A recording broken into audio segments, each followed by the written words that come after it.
Dice la bendita palabra del Señor, mis amados. Bueno, voy a abrir un paréntesis.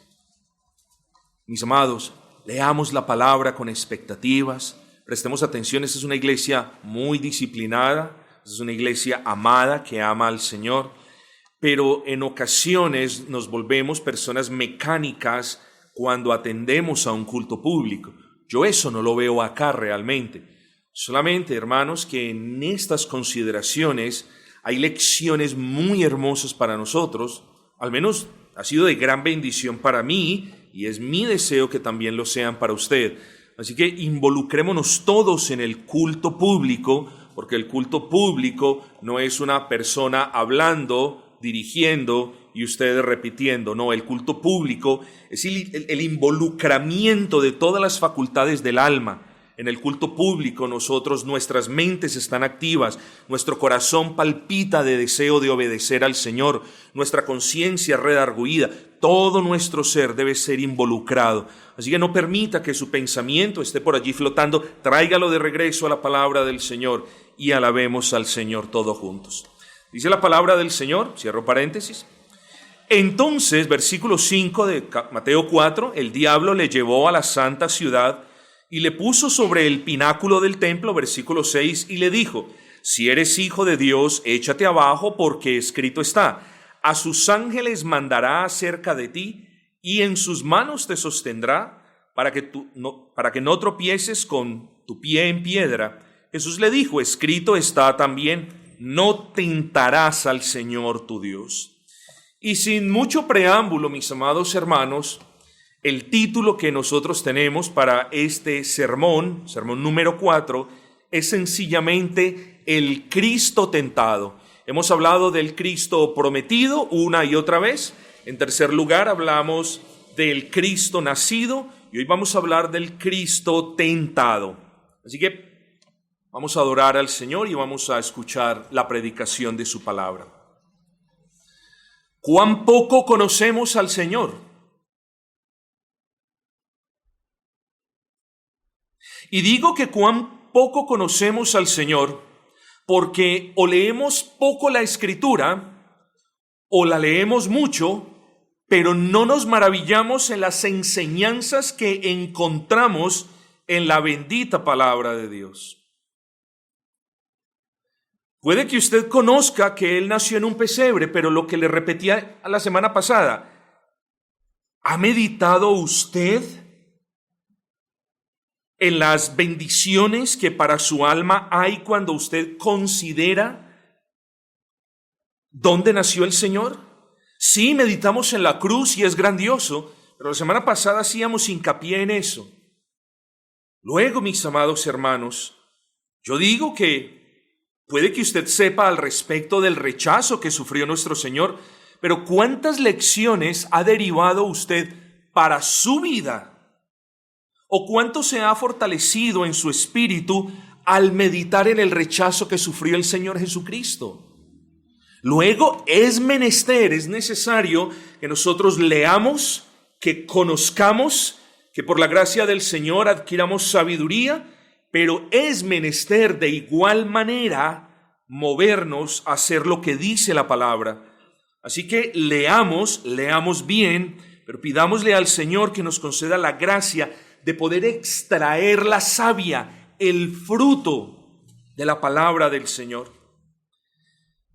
Y quiero comenzar este sermón diciendo que no solo es necesario leer la Biblia para conocer hechos reales, sino que también es menester preguntarnos qué implicaciones, cuáles son las cuestiones prácticas y devocionales de todo lo que estamos leyendo.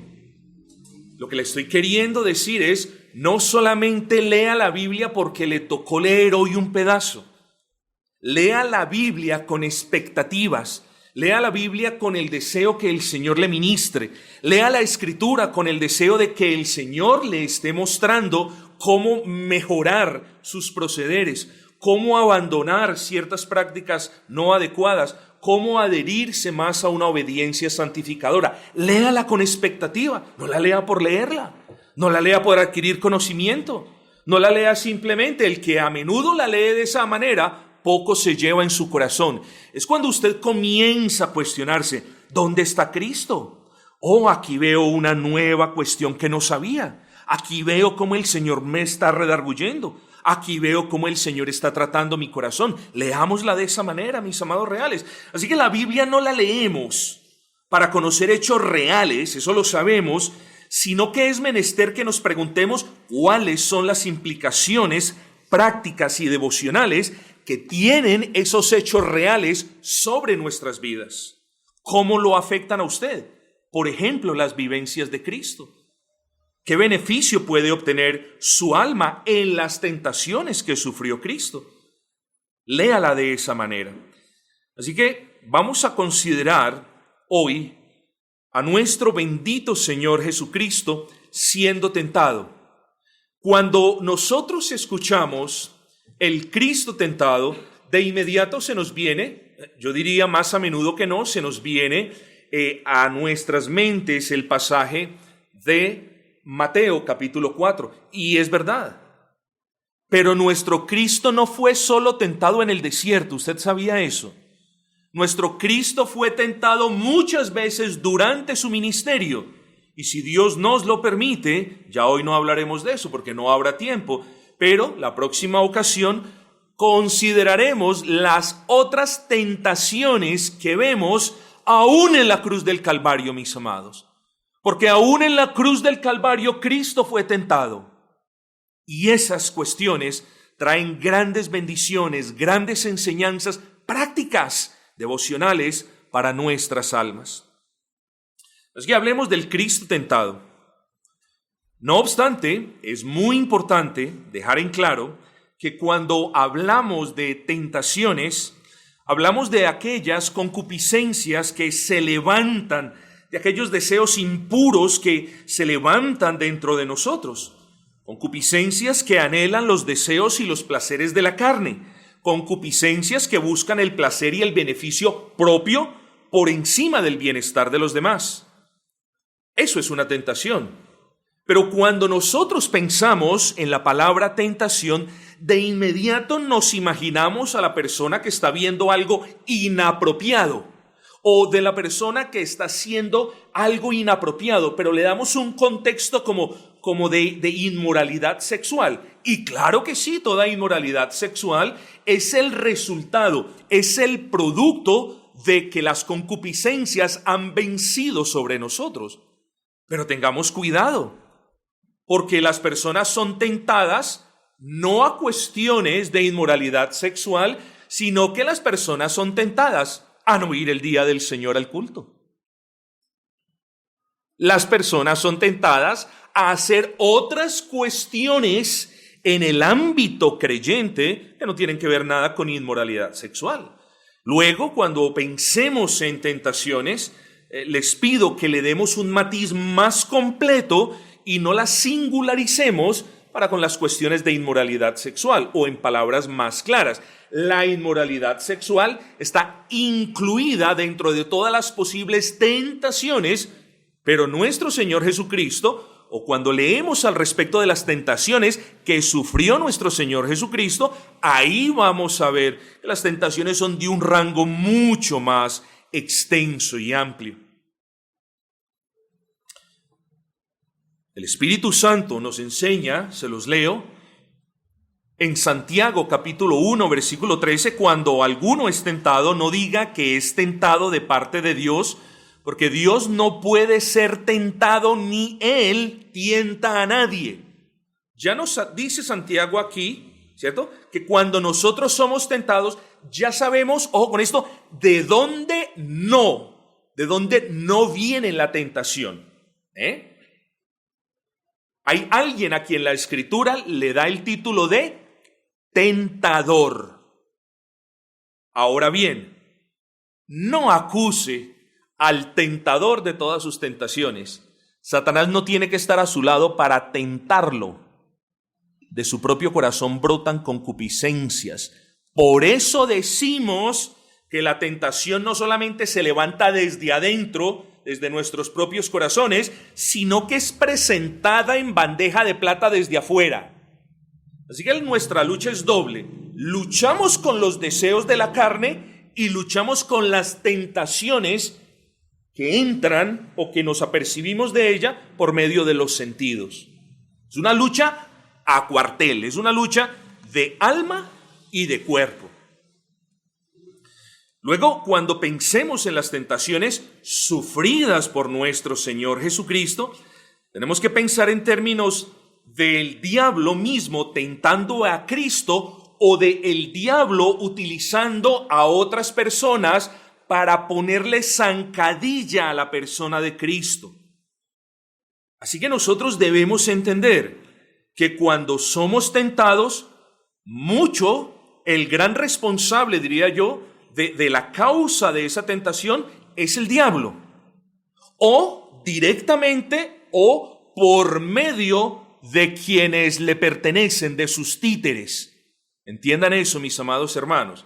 Triste sería el caso de un creyente sirviendo de tentación a otro creyente. Ay, hermanito, no vamos al culto. Triste sería ese caso.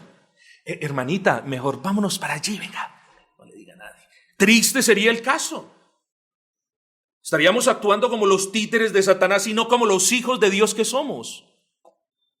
Todas estas cosas las debemos conocer de la tentación. Así que cuando pensemos de nuevo en las tentaciones del Señor Jesucristo, tenemos que pensar en términos de el diablo tentándolo o del diablo utilizando a los enemigos de Cristo para tentarlos. No podemos, ¿por qué? Ya les voy a explicar. No podemos pensar en Cristo, en nuestro bendito Señor, siendo tentado por sus propias concupiscencias. ¿Entendieron el punto? Esto no le aplica a Cristo. Pero pastor, si Cristo es hombre en su totalidad, si Cristo es hombre perfecto, ¿por qué? Porque Él nació sin pecado. Porque Cristo no tiene remanente de pecado, porque Cristo no tiene concupiscencias con las cuales nosotros sí luchamos y que sí tenemos. Luego, mis amados hermanos, cuando hablamos del Cristo tentado, hablamos del Rey de Reyes y Señor de Señores, que en su ministerio terrenal fue tentado por Satanás o por sus secuaces para entorpecer la obra redentora. Eso. Cristo fue tentado para entorpecer la obra redentora, para estorbar sus propósitos, para evitar la redención de los hombres. Yo quiero que todos pensemos, mis amados, qué gran victoria hubiera sido para Satanás el haber hecho tropezar a Cristo y cuán infinita la desgracia en la que todos nos hubiésemos visto. Pero tal cosa no podía suceder. Sabemos que no podía suceder, pero es bueno para nuestras almas pensar qué tragedia hubiese sido que las tentaciones hubiesen vencido a Cristo.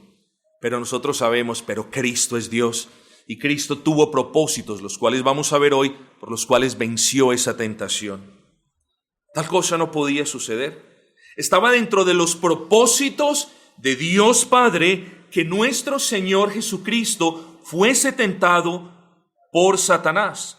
Y eso lo entendemos, vamos a explorar, por el versículo número 1 de Mateo 4. Entonces fue llevado por el Espíritu al desierto para ser tentado por el diablo. Espíritu con E mayúscula. Hablamos de la tercera persona de la Trinidad, igual en honor, subsistente en la misma esencia divina que el Padre y con el Hijo, con los mismos atributos que el Padre y el Hijo. Estamos hablando de que Dios llevó a Cristo al desierto para ser tentado. Miren que allí hay propósitos. Miren que allí hay propósitos. Los propósitos los vamos a ver más adelante, pero entienda que en todo lo que nos sucede a nosotros hay propósitos, absolutamente en todo, en las cosas que nos gustan y en los desafíos que no nos gustan, en las cosas que llamamos bendición y en las cosas que llamamos tentación. Todo Dios lo permite por propósitos claros y definidos. No nos desgastemos, mis amados hermanos, pensando, ¿y cuál será el propósito de Dios? ¿Y por qué Dios permitió esto? No, ocupémonos más bien en no defraudar a Dios en medio de las pruebas, de las dificultades y de las tentaciones. En eso nos deberíamos ocupar. Preocuparnos el por qué Dios me mandó esto, el por qué Dios trajo esto, es preocuparnos en algo que ya no podemos hacer, hermanos. Ayer le estaba comentando a mi esposa, nunca hablo de estas cosas, voy a hacer un pequeño paréntesis. Le decía yo a mi esposa que cuando la bajaron de cirugía a la UCI ese 31 de diciembre, yo no podía creer ver a mi esposa casi muriéndose. Y esta gente apretándole esa bombita, desesperados todos, eran dos empujando la silla y el pocotón de cosas, habían intensivistas y todo lo demás. Yo no podía creer eso. No lo podía entender, no hallaba una explicación. Lo peor que hubiese podido hacer en ese momento es, ¿por qué, Señor? No, ya lo hizo, ya lo permitió el Señor. Y nosotros tenemos, mis amados hermanos, que enfocarnos en el no defraudar al Señor en medio de lo que Él permita, sean esto bendiciones, sean esto pruebas o sean tentaciones. Ese es el objetivo. El objetivo no es entender por qué me pasa esto o por qué me vino esto. El objetivo es no defraudar al Señor en medio de las tentaciones.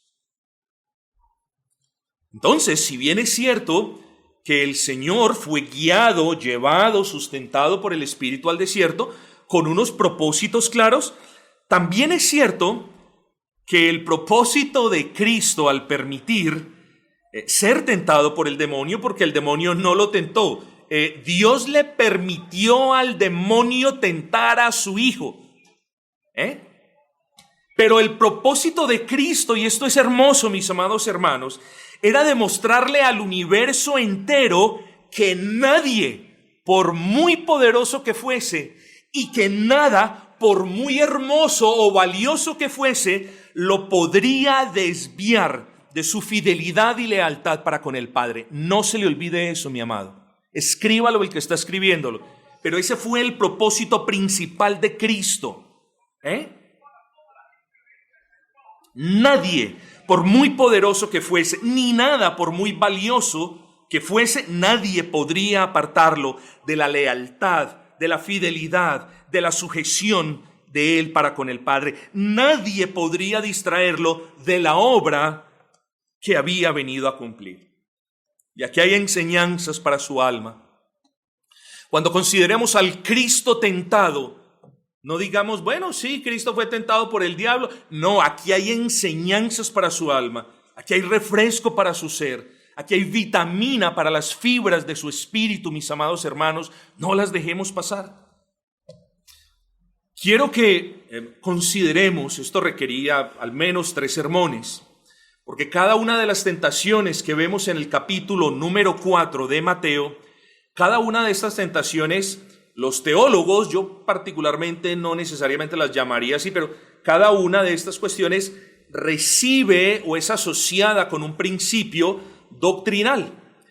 No lo voy a tocar de esa manera, pero es menester que nosotros consideremos estos asuntos para que veamos grandes cosas. Vamos a leer el versículo 2, después de haber explicado el primero, dice, y después de haber ayunado 40 días y 40 noches, tuvo hambre, versículo 3, y vino a él el tentador y le dijo, aquí viene la tentación, si eres hijo de Dios, di que estas piedras se conviertan en pan. Si eres hijo de Dios, di que estas piedras se conviertan en pan. Vamos a considerar algunas cosas. Versículo, la parte donde dice tuvo hambre, final del versículo Dios. ¿Usted qué medita de esto? Bueno, mis amados, nosotros pasamos muchas veces de largo la palabra. No, aquí hay una enseñanza. Y de hecho una enseñanza teológica profunda. ¿Tuvo hambre? No, deténgase ahí. Señor, tú fuiste humano como lo soy yo. Tú sentiste hambre como la siento yo. Pregúntese esas cosas, piense en esas cosas.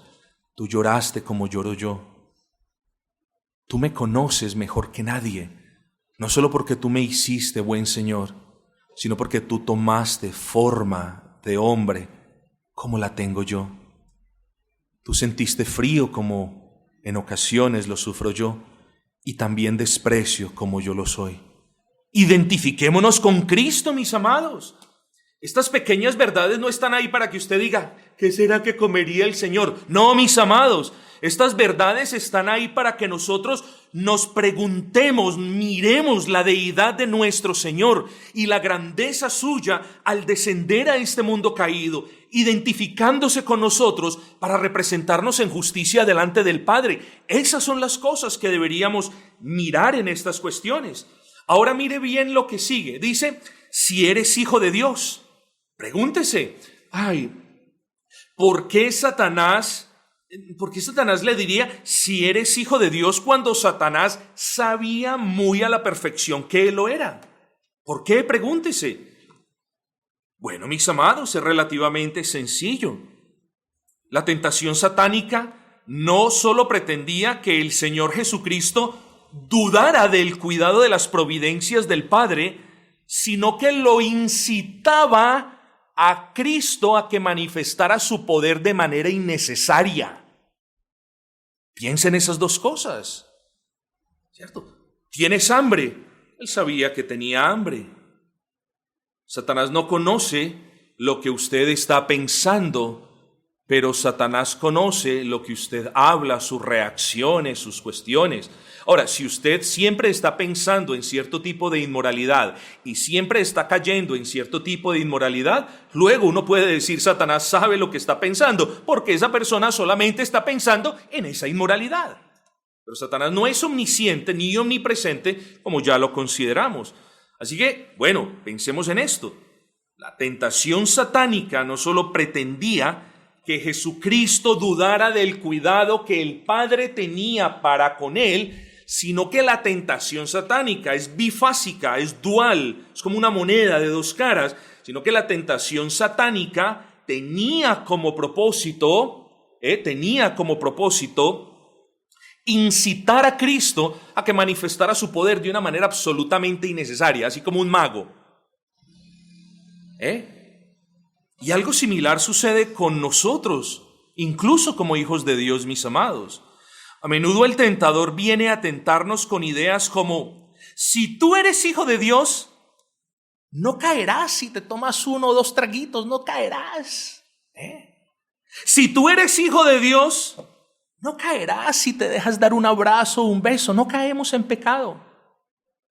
Si tú eres hijo de Dios, compra esto de manera irresponsable, que luego Dios proveerá. Si tú eres hijo de Dios, mira esto, míralo. Eso no tiene nada que ver. Mira a esas mujeres en ese estado. O las mujeres, miren esos hombres en ese estado. No, usted es fuerte. Cúbrase con la sangre de Cristo. Todas esas cuestiones también las vivimos nosotros. Bueno, espero que ninguno de nosotros. Pero esas cuestiones las vivimos los seres humanos. Pero no se nos puede olvidar, mis amados, que allí Satanás tentó a Cristo para que él desconfiara del cuidado del Padre y para que él hiciera un milagro donde no había necesidad. Porque en ocasiones queremos grandes señales del cielo cuando la necesidad única que tenemos es la de postrarnos delante del Señor en oración. Queremos, anhelamos, deseamos las voces del cielo que nos indiquen por dónde caminar o qué hacer. Lo que no queremos es doblar rodillas delante del Señor. Por eso el pueblo carismático en general es un pueblo morboso de milagros. Indecentemente morboso de milagros, de señales y de prodigios que no hay necesidad de hacer. Si el Señor dará sanidad, la da como respuesta a las oraciones. Si eres hijo de Dios, dice Satanás, di que estas piedras se conviertan en pan. Di que estas piedras se conviertan en pan. Como si aquí usted vea, Soluciona tu necesidad pronto, Cristo. Es muy malo para tu salud y tú lo sabes. Tú eres Dios, tú lo conoces. Te está pegando la lengua del paladar 40 días, ayunando. Te vas a enfermar, Cristo. Tienes una necesidad. Se justifica, miren esto, se justifica que tú obres este milagro aquí y ahora. Se justifica. ¿No le ha pasado a usted eso? Yo sé que sí, en diferentes maneras. Es como si Satanás le estuviese diciendo: Dios te ha descuidado. 40 días ya sin comer. Dios se olvidó de ti. No te ha mandado el maná que les envió a otros. No te ha dado una tórtola, nada. Esa es una de las grandes tentaciones del enemigo, a la persona de Cristo, y lo mismo sobre nosotros. Dios se olvidó de nosotros. Pasamos por desiertos y por tiempos difíciles y se nos olvida que Dios nos está sustentando. Pero el devorador, el tentador, viene a decirnos: Dios se olvidó de ti. Dios se olvidó de ti. No, Dios no se ha olvidado de nosotros, mis amados hermanos. Nosotros somos los que ingratamente nos olvidamos del Señor por irnos a coquetear con alguna cosa del mundo. Y de esas cosas debemos arrepentirnos con cilicio todos los días de nuestras vidas. Es como si Satanás le estuviese diciendo, como si a Satanás le importase a alguien. ¿Ustedes creen que a Satanás le importa el beneficio suyo? No, pero en la tentación él dice: no necesita sufrir más. Ya sirvió mucho a Dios, ya demostró lo que quería. No, estaba estipulado que una hueste de ángeles venía a servir al Señor. Estaba escrito desde antes de la fundación del mundo que ángeles vendrían a servir al Señor. Eso era lo que estaba escrito y el Señor lo sabía. Pero es como si Satanás estuviese muy preocupado por la persona de Cristo. Oh, tú te lo mereces. Y no solamente te lo mereces, es que lo puedes hacer. No estás haciendo nada malo. ¿Cierto? Satanás nos deja escuchar lo que queremos escuchar. Satanás nos habla lo que queremos escuchar. Satanás se presenta como el ángel de luz que nos guía hacia las cosas a las que supuestamente tenemos derecho. Es el que nos hace de repente ver: estás necesitado. Lo puedes hacer. Está en tu potestad proceder de esa manera. Ese es el Satanás que debemos vencer, mis amados hermanos. Porque él no se va a presentar siempre de una manera mala, sino que a menudo se presenta con argumentos que nos gustan a nosotros escuchar. Pero luego, hermanos, tenemos a final del versículo 4. Dice: no solo de pan vivirá el hombre, sino de toda palabra que sale de la boca de Dios. Esto lo tenemos que saber e entender. No solo de pan vivirá el hombre, sino de toda palabra que sale de la boca de Dios. No se alimente por 5 meses a ver si vive. Va a morir. Por mucho que ore y por mucho que lea la palabra. Así que esto lo tenemos que interpretar de una manera correcta, mis amados hermanos. Y lo que ustedes deben saber, hermanos, es que el Señor está citando un versículo que vamos a ver a continuación. Pero el Señor Jesucristo responde, con esto, responde con el escudo de la fe puesto, y esas son las enseñanzas que tenemos que ver, y responde con la espada de la palabra. ¿Y dónde podemos ver el escudo de la fe? El escudo de la fe de Cristo lo podemos ver en el hecho de que Él estaba seguro de que su Padre le iba a proveer lo que necesitaba. Ahí está el escudo de la fe. O sea que podemos de este pasaje comprender que Cristo tenía la certeza de que no era necesario dejarse adular por Satanás, de que no era necesario que Él ejecutara un milagro de manera innecesaria, porque Él sabía que su Padre tenía control de todo y de que Él le iba a proveer. Ahí vemos la fe. Y por eso en fe le dice: escrito está, no solo de pan vivirá el hombre, sino de toda palabra que sale de la boca de Dios. Y luego podemos ver la palabra, escrito está. Mis amados, aquí hay lecciones maravillosas que usted mismo puede saborear en casa si lo desea. Así que a la tentación no le podemos responder con aquella sabiduría engañosa que mana de nuestros corazones engañosos. Ante la tentación, cualesquiera que sea su tentación, cualesquiera que sea mi tentación, ante las tentaciones debemos enfrentarnos con fe en las promesas. Y como estoy tomando la costumbre, gloria al Señor, de ser muy práctico en los sermones, espero que, muchas personas, gloria al Señor, lo han dicho, pero es importante que yo enfatice esto ahora, porque los sermones no solamente son palabras bien organizadas, no, necesitamos ser aquellos que hacemos la palabra. Y hoy vamos a ver cuáles son esas promesas, porque no podemos seguir pensando ni viviendo en términos de, no, es que yo siempre caigo ante la tentación, no, es que la tentación me sobrecoge, nunca puedo responder. No. Vamos a ver cuestiones bíblicas, versículos, promesas hermosas, mis amados hermanos, y yo quiero que ustedes preparen su corazón para eso más adelante. Así que ante la tentación nos presentamos con fe y con la palabra. Con fe es con la certeza de que Dios nos puede librar de las tentaciones si se lo pedimos. Porque como lo vamos a ver más adelante, no es que está escrito que ante toda tentación tengamos que caer. No, el hombre cae en tentación no porque tenga que caer, sino porque quiere caer. Hagámonos responsables de eso. El hombre cae en la tentación no porque tenga que caer, sino porque últimamente quiere caer en ella. Ahí está el asunto. Ahí está el asunto.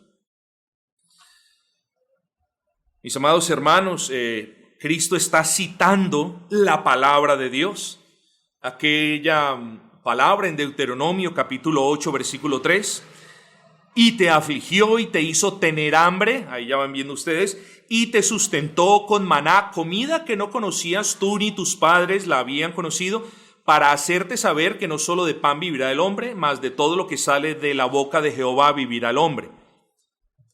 Cristo respondió al tentador en el sentido de que de la misma manera que Dios alimentó a Israel por medio de un alimento que ellos no conocían, asimismo Dios, que no cambia, era poderoso para alimentar a Cristo. Así es, hermanos. Ver las tentaciones de Cristo son de mucha utilidad para nosotros, porque de la misma manera que, o se los pongo de esta manera, porque de la manera como Cristo venció sobre las tentaciones, hay principios activos, relevantes, importantísimos para usted, que nos van a ayudar a vencer las nuestras, mis amados. Cristo no permitió ser tentado por no tenía mejor nada que hacer, hermanos. Cristo permitió ser tentado para que usted y yo veamos cómo es la manera en la que podemos vencer las tentaciones.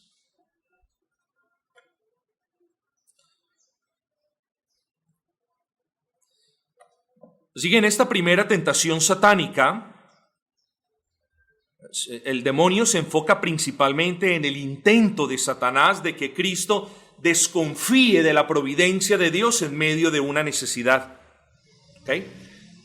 Y mi amado, piense en estas 3 lecciones. Primero, usted debe saber que no todas las soluciones a las dificultades son legítimas. A menudo usted cree que la legitimidad de una solución usted puede proceder de esa manera si es que no está violando la ley. No, incluso cuando algo lo podemos hacer, no siempre es legítimo que nosotros lo consideremos.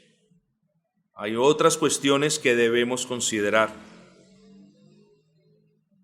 Segundo, nosotros podemos aprender que es menester esperar en Dios, esperar los tiempos de Dios. El ser humano es desesperado por naturaleza. Y aquí vemos Hay que esperar los tiempos de Dios. La salvación no es del hombre, es del Señor.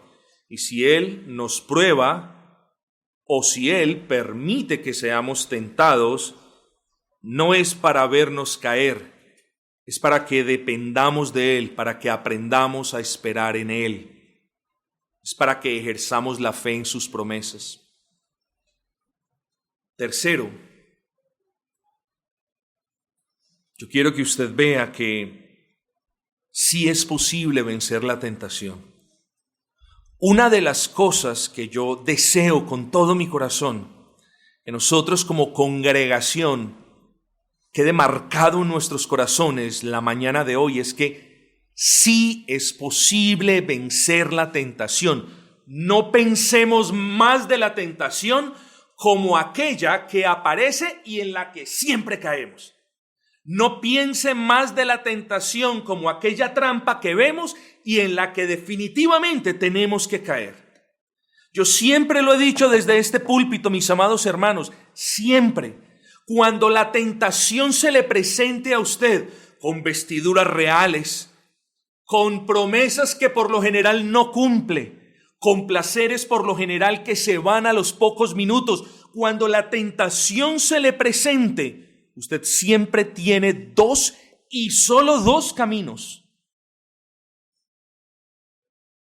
El primero, pregúntese si usted es hijo de Dios.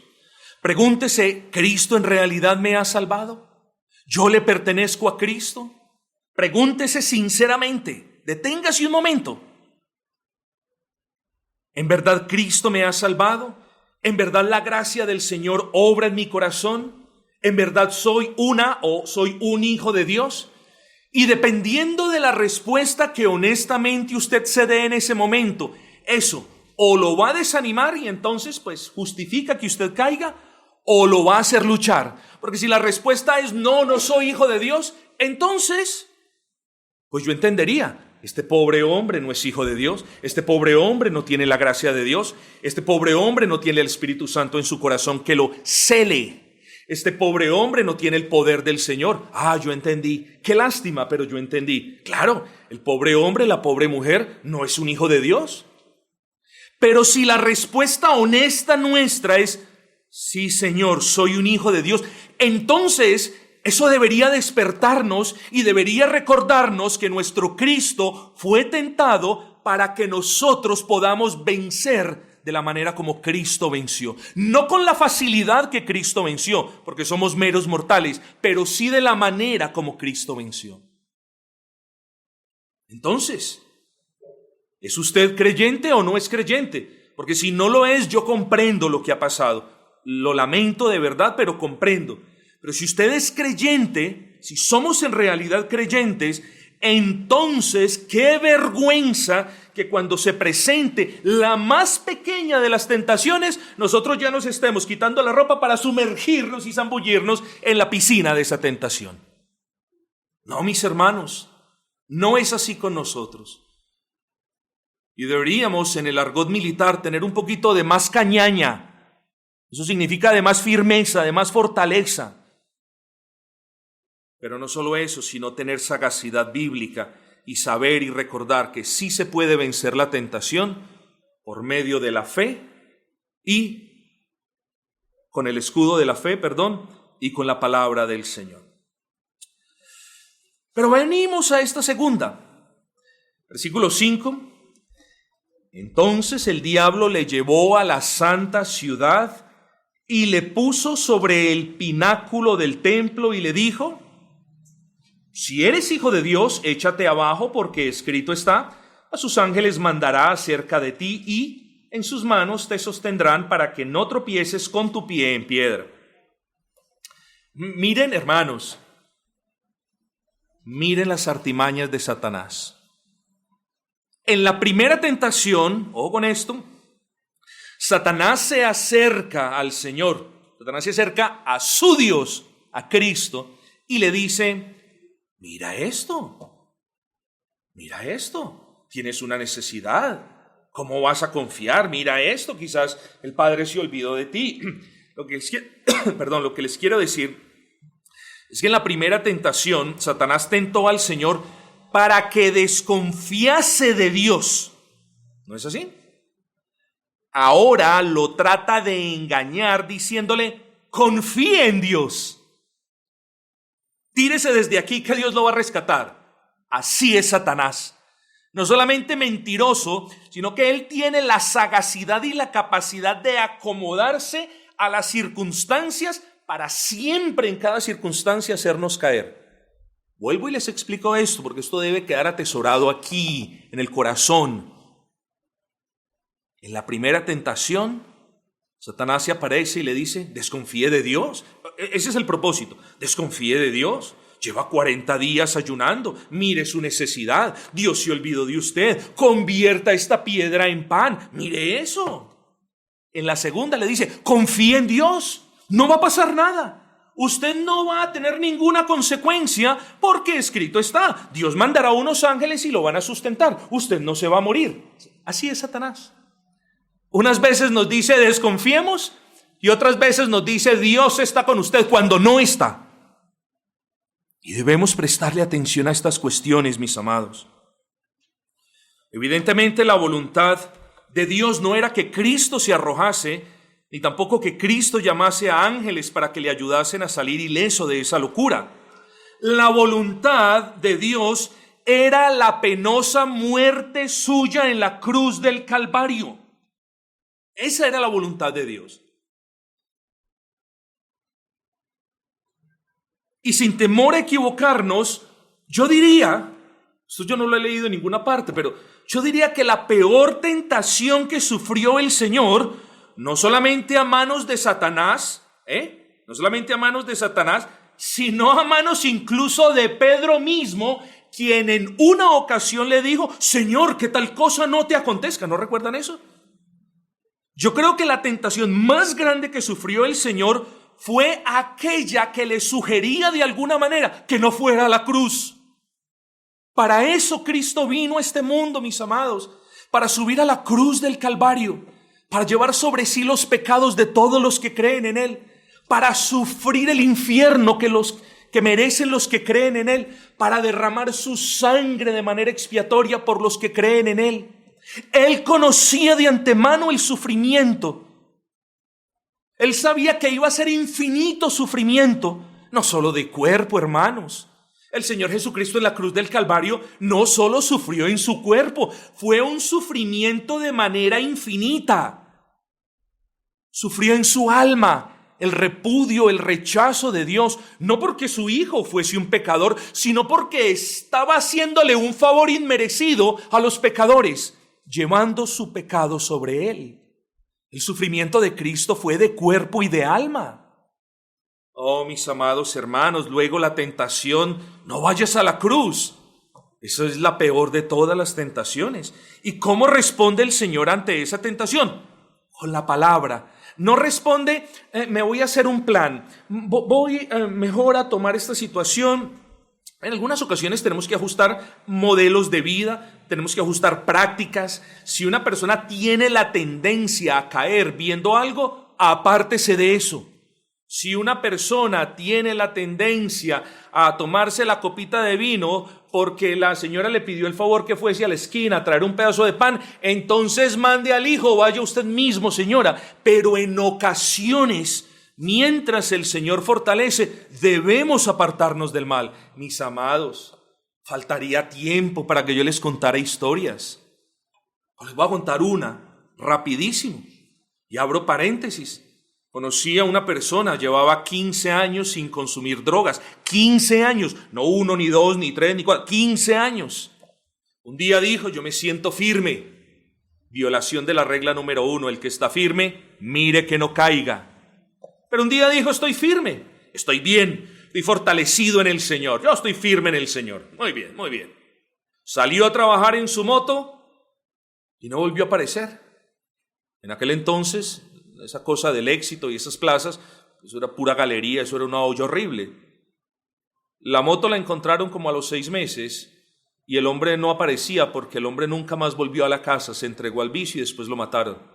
En un día que dijo, estoy firme. No hay mejor fortaleza que conocer nuestras propias debilidades, mis amados hermanos.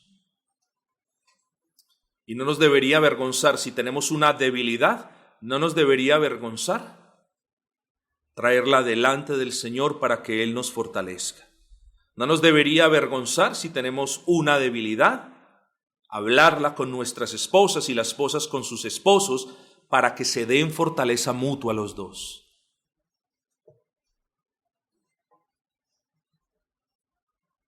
Oh, mis amados, una de las mayores tentaciones del hombre es torcer la Escritura. ¿Usted lo sabía? Torcer la Escritura para justificar su pecaminosidad.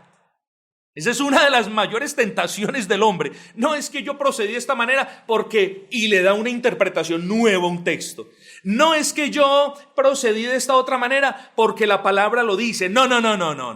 Nos preguntamos, ¿de dónde el hombre aprendió a torcer la Escritura? De su maestro, de Satanás, del que tuerce siempre la Escritura, o para que usted caiga, o para que usted justifique su pecado. De ahí, la torció en el jardín del Edén engañando a Eva, la sigue torciendo desde entonces, la torció sin vergüenza alguna delante de Cristo y la sigue torciendo hasta el día de hoy. Así que tenga cuidado, no le preste atención a toda enseñanza que justifique su pecado. En esta segunda tentación satánica que sufrió nuestro Señor, hay una enseñanza muy importante para nosotros. Vamos a ver el versículo 7.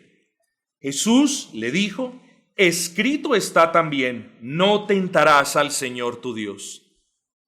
Miren todas las enseñanzas, hermanos. Pasamos de largo y quizás no nos detenemos. Detengámonos en cada lectura y mire la enseñanza. ¿Dónde está la enseñanza, pastor?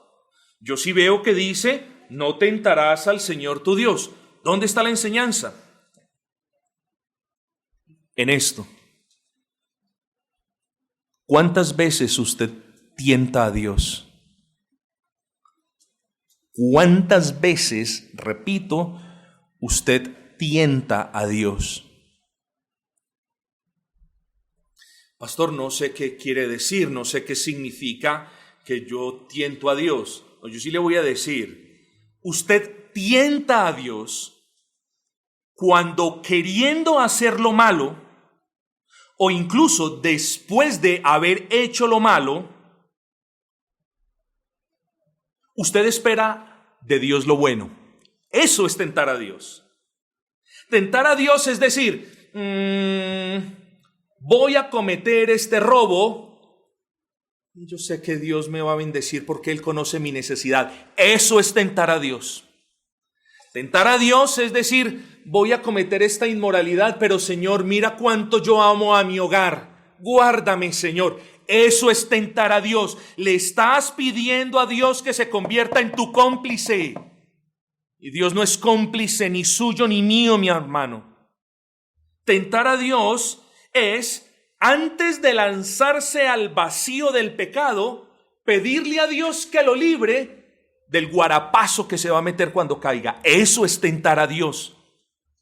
Los creyentes no tentamos a Dios, mis amados hermanos. Dependemos de Dios, le pedimos al Señor, le rogamos, pero no involucre a Dios en sus tentaciones, salvo para que Él lo libre de ellas, no para que Él lo justifique de ellas.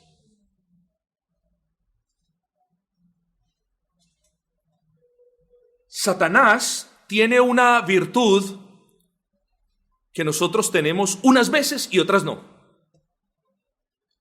Somos persistentes para lo que nos conviene, para lo que queremos. Y somos abandonados con lo que necesitamos. Es así.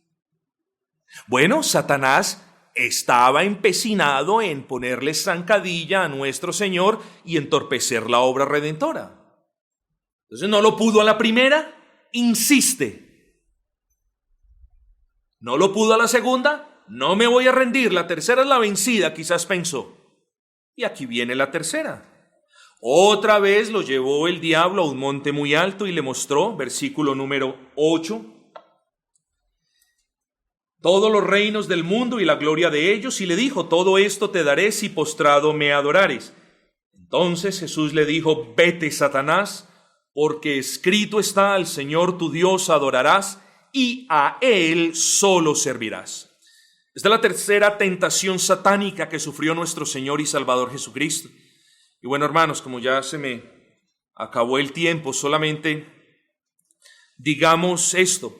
De la misma manera, el Señor venció la tentación, esta tercera tentación, con la palabra. Y ese escrito está, es muy útil. Vete, Satanás, porque escrito estás, al Señor tu Dios adorarás y solo a Él servirás.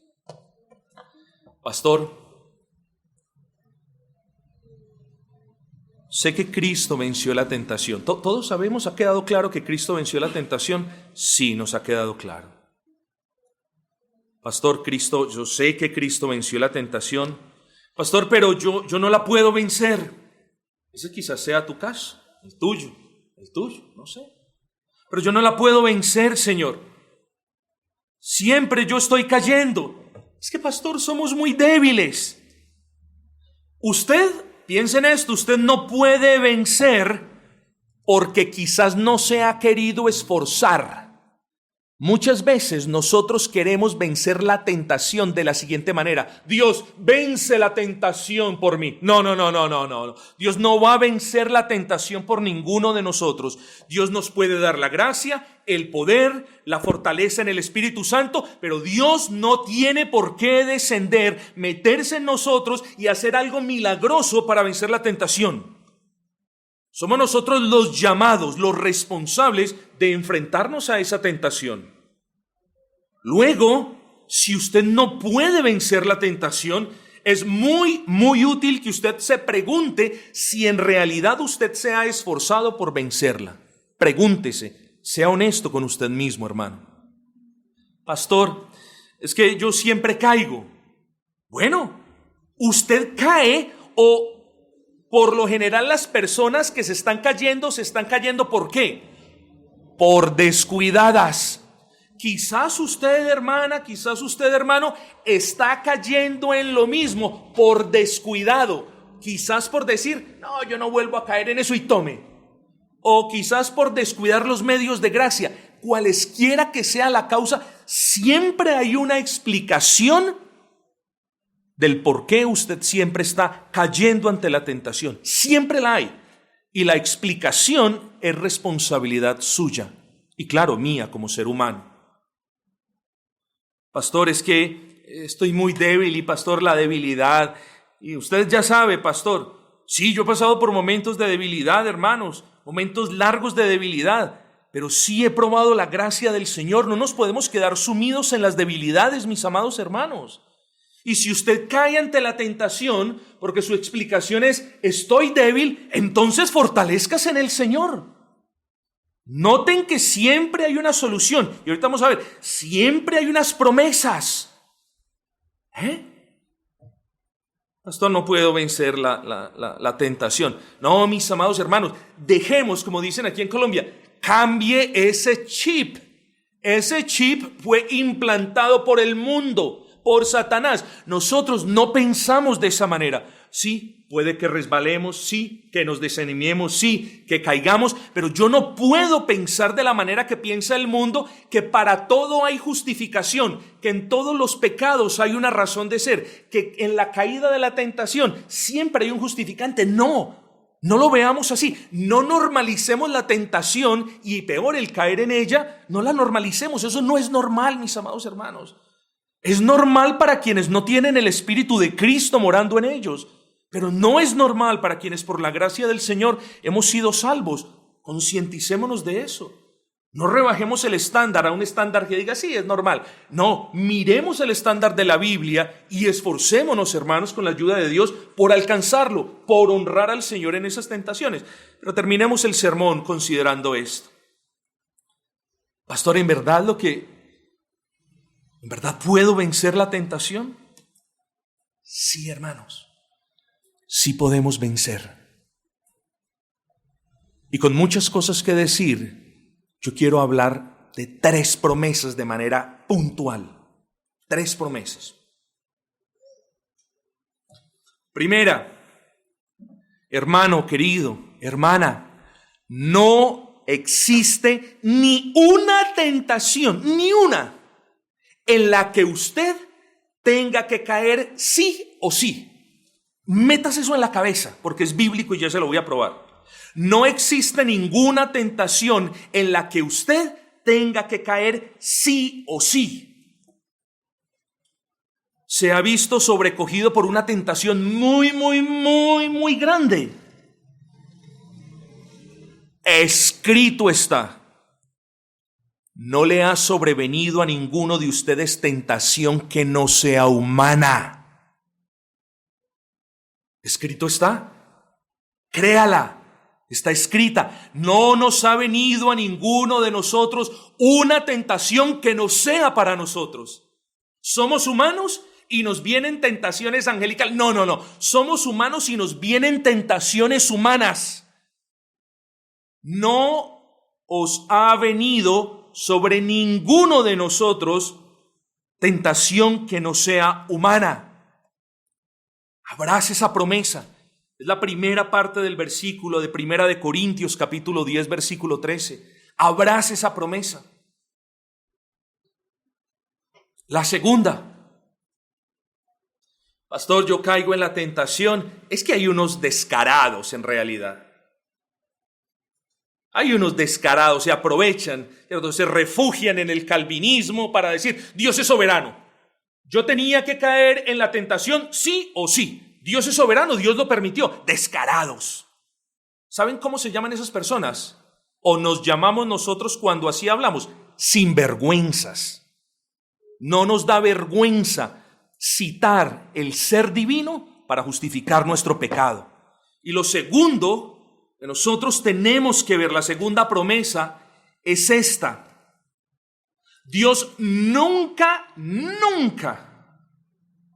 va a permitir que Satanás lo tiente a usted más allá de lo que usted pueda resistir. Luego la conclusión es: cuando caemos porque queremos, no porque no tenemos repito.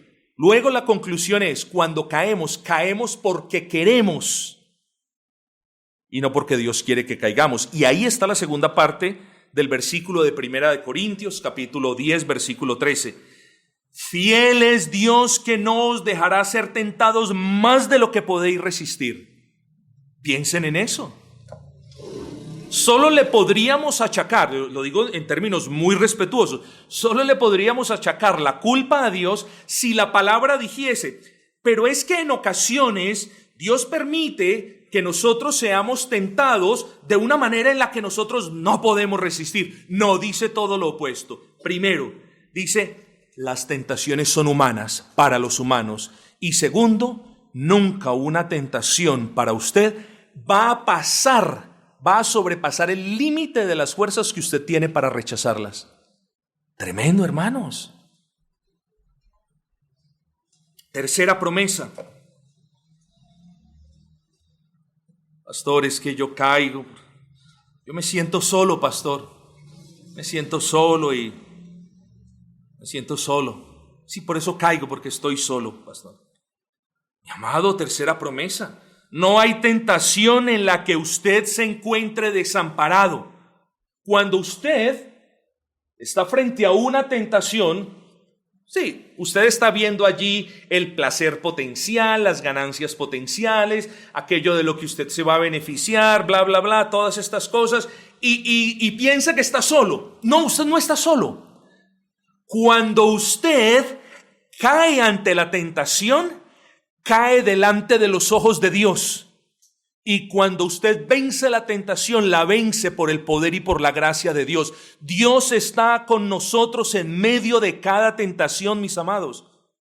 ¿Por qué? Porque escrito está.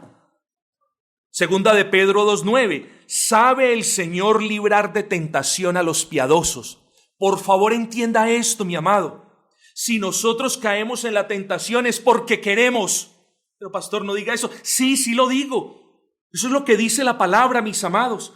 porque el Señor sabe librar de la tentación a sus hijos. El problema es que muchas veces los hijos no quieren que Dios los libre de la tentación.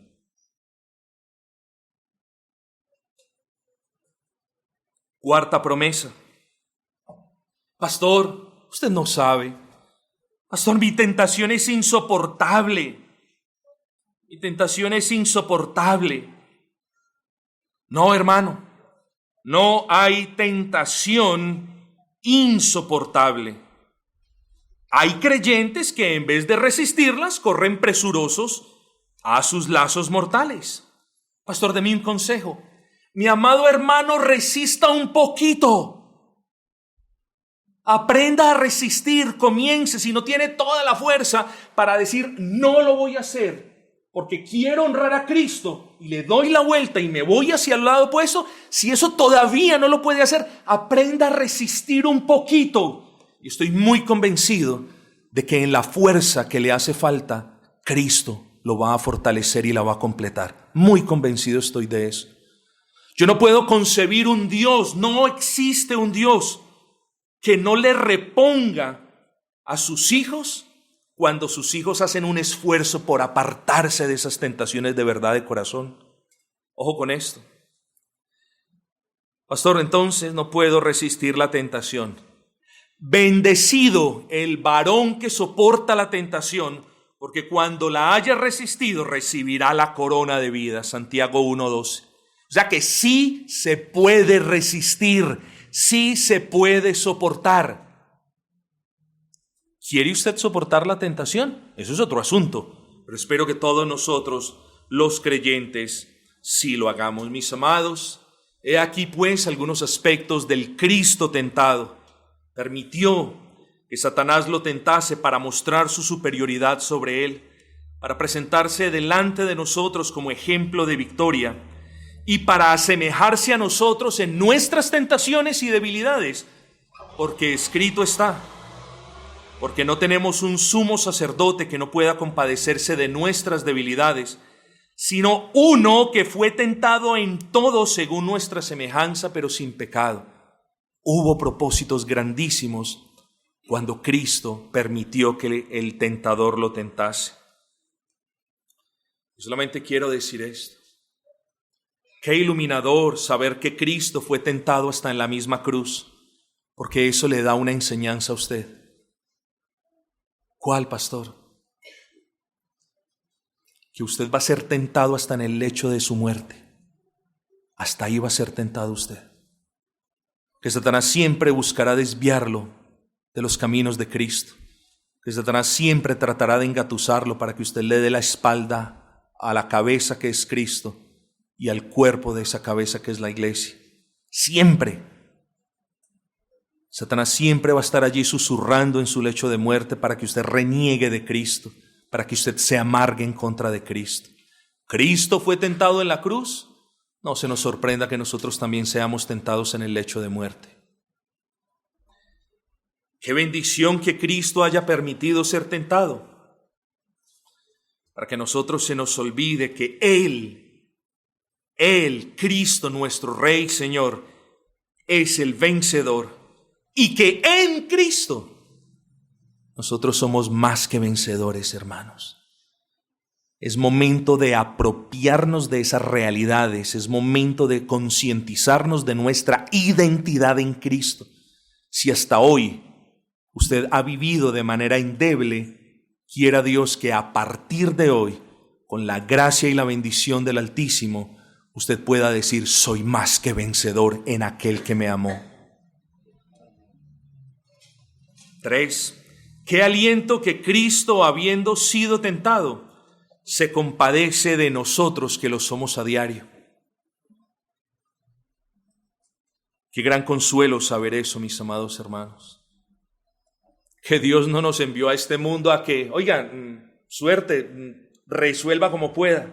No, que en medio de nuestras tentaciones nosotros podamos apelar a la Escritura y mirar al Cristo tentado para saber cómo enfrentó y cómo venció esas tentaciones. Y qué esperanzador Qué esperanzador saber que Cristo, después de su muerte, jamás volvió a ser tentado. Y si alguien se pregunta por qué es esperanzador, porque así nosotros tampoco lo seremos más cuando muramos y cuando luego abramos nuestros ojos delante de su presencia. La tentación que tanto nos agobia, la tentación en la que usted hasta el día de hoy, espero de corazón, en tantas veces ha caído, algún día no será más, algún día no estará más. Piensa en eso. Vendrá el día en el que usted no será tentado, pero entre tanto debemos fortalecernos para vencer como lo hizo Cristo en cada tentación. Espero, hermanos, que el Señor haya bendecido esta palabra y les haya mostrado las bendiciones de meditar en ella y las conclusiones a las que bíblicamente podemos llegar cuando abrimos la Escritura y queremos honrar al Señor. Bendito sea el Señor y su gloriosa palabra.